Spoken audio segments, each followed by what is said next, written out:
When you were a child, were you ever called a name such as fat, stupid, ugly?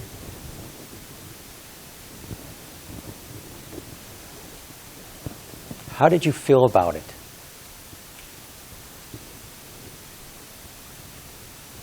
I myself really liked it at first. I remember the white walls and the smell of fresh paint, the sounds of other kids chattering. So many new things to learn in third grade. Reading, writing, science. I loved school. That year was the best year of my life up until that moment. But the lesson that I learned, the lesson that I brought forward into today occurred after third grade was completed, though. It was summer vacation. I had made a new best friend, Jacob. Steve, you want to go in my go-kart?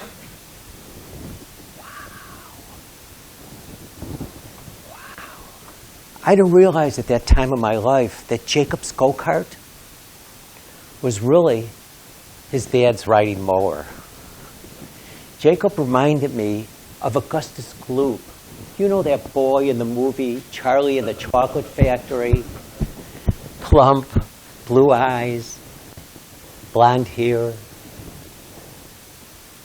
I still remember one day him saying, "Steve, my dad told me, you're a kite. Steve, you're a kite."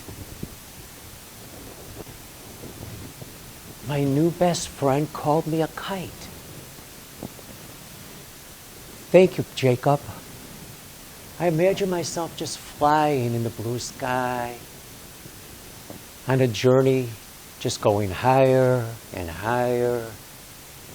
I was a kite, exploring every inch of that sky. I never knew that sky was so high, and I just imagined the whole world was just below me. And every time Jacob and I got together in the next few weeks, "Steve, you're a kite. You are a kite. You're a kite. Jacob, thank you. Thank you, thank you. You're my best friend." Finally, one day, I didn't realize that it was going to be the last time that I would see Jacob. That last time, he screamed at me, "You're a kite. I'm not your friend." He slapped me in the face. I felt the heat on my cheek.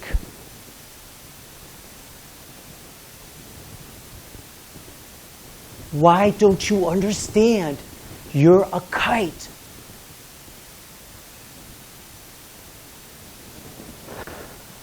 And he ran away.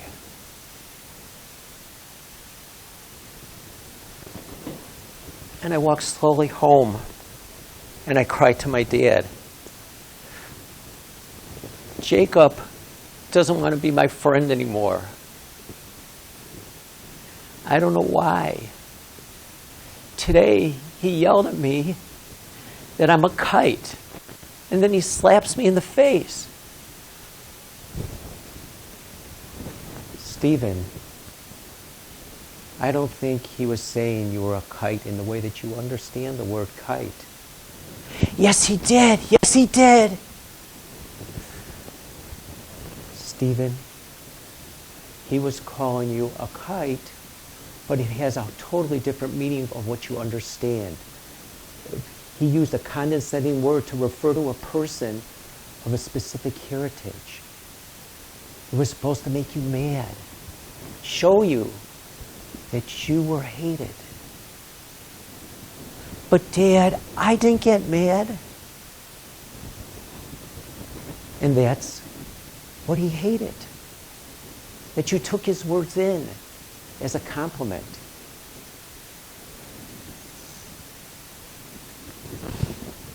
And when I got older, much older, when I was beginning 4th grade, Jacob was no longer at my school.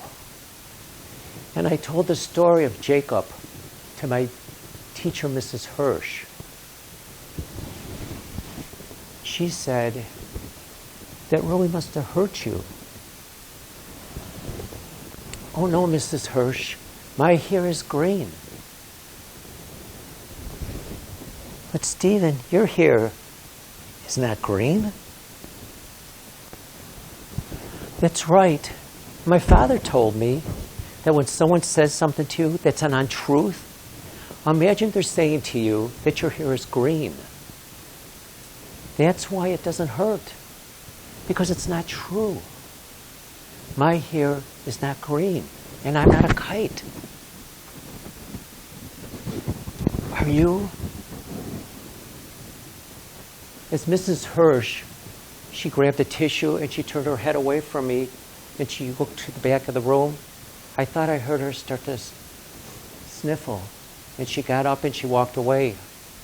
And I yelled to her, I'm sorry. I wasn't calling you a kite. Have you ever been called a name? Did the feelings that you felt resonate within your head, into your stomach, or deep within to the bones? Remember to remember that your hair may be green too. Just think, is it true that the belief of another may not be the belief that's really true that you have